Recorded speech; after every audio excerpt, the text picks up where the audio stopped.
All right, so today I wanted to make a video about CHPY. This is the Yield Max Semiconductor Option Income ETF. It is a weekly payer. I did talk about it in my last video. First things first, if you get value out of the video, please like and subscribe. Check out the links below as always. So let's get right into it here. Like I mentioned, it is a weekly payer. It pays on Fridays. So let's get right into it here. The last dividend, October 3rd, it would have been, paid just under 41 cents. It's paid right around that over the last little while. If you look at it since it came out, the dividend has actually gone up slightly, which is also a good sign. This fund came out right at the start of April. It paid first on the 21st was the first day it paid a dividend of April. Net assets about just under 67 million. The expense ratio 99 basis points, so very normal there. If you look at its holdings, top holdings, it looks like it is kind of a market cap weighted. I don't know how exactly they do it, but I mean, Nvidia isn't the largest holding, so it definitely isn't a straight market cap weighting.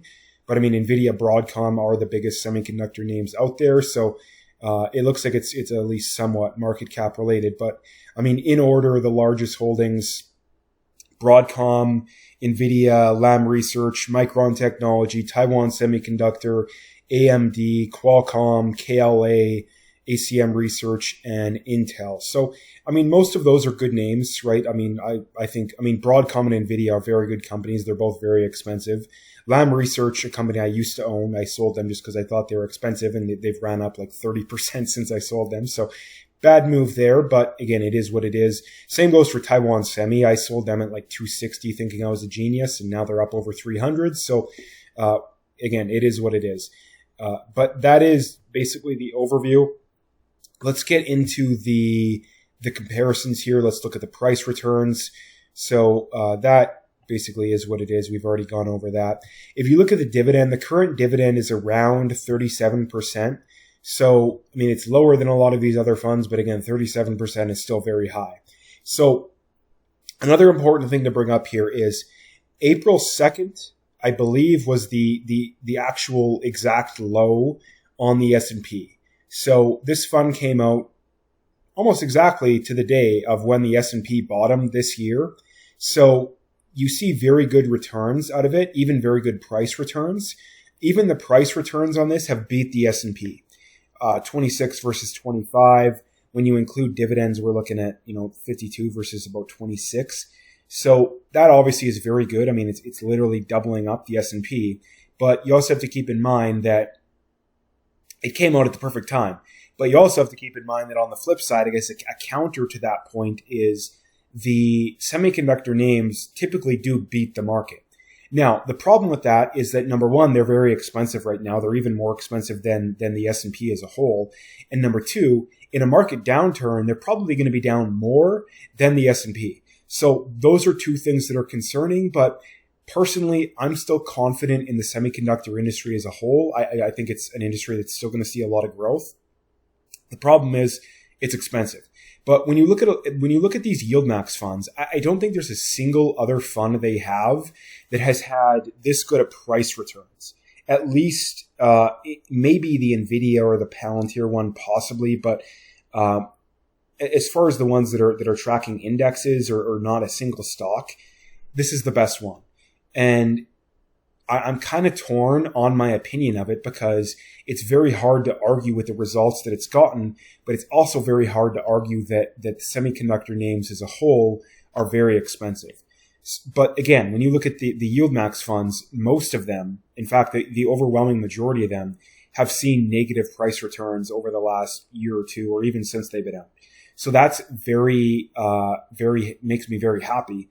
Now, this is a pretty good size position for me. I own, again, 5 weekly pay ETFs. They all have about the same weight. So I'm certainly not overly exposed. I'd say maybe 10% of my dividend portfolio, maybe 15, is invested in this ETF. So I'm definitely not going to be overly exposed, but I do think it's a worthy candidate. And frankly, there's nothing saying that the stock market and these names can't go higher, right? There's really nothing saying that. And let's just say that we do see a downturn in the market. If this ETF has performed this well so far, it probably will perform again when the market comes back, right? It's unlikely that you see these very good price returns and you don't see good price returns if it happens again. So let's compare it. There isn't really a direct comparison, but I think the best comparison probably is WPay. The problem with that is that it's only been around for about 5 or 6 weeks, but let's compare it nonetheless, just because I do like doing comparisons. So again, WPay, I believe, came out right at the start of September. So this one is up 15% with drip, 11% without drip. Let's compare it to WPay, just out of curiosity here. Another one that I own, it's about the same size position. So WPay is up 12.5 and 8.6 for just straight price returns. So it is underperforming by about 3% for both the drip and both the price returns. So what does that say? In my opinion, obviously this could be wrong because neither of these funds have been out for that long. Neither of them have been through a bear market or even like a 10% correction. But my prediction is most likely CHPY will outperform when the market is doing well, and WPay will outperform when the market is not doing well, because WPay is more diversified and it's an equal weight fund. So that's just my prediction. Obviously, I could be completely wrong about that, but when it comes to these weekly payers, they are very risky, right? Honestly, every single one of them is more risky than the stock market, right? Like if I was just investing to minimize risk, I would not be buying these. I'm buying these because I want income and I want a lot of it. And that's why I own them.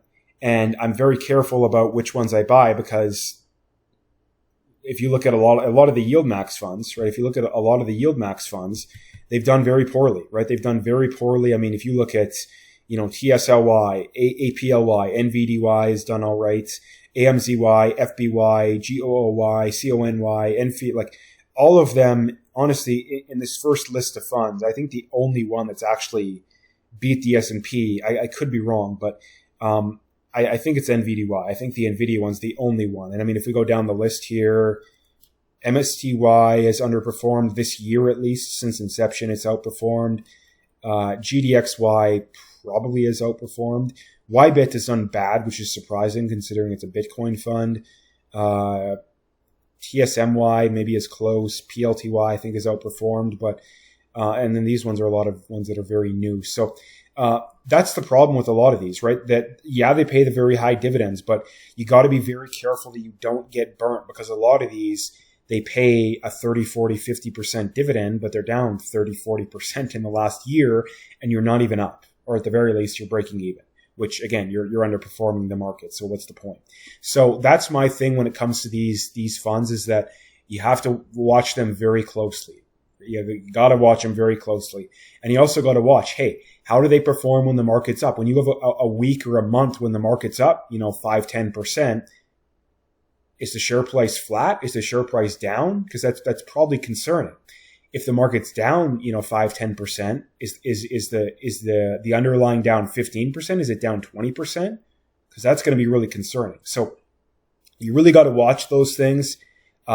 Again, obviously everything here, in my opinion, do your own due diligence, but that is my video on CHPY. As I mentioned at the start there, if you liked the video, please like and subscribe. Check out the links below and stay tuned for more.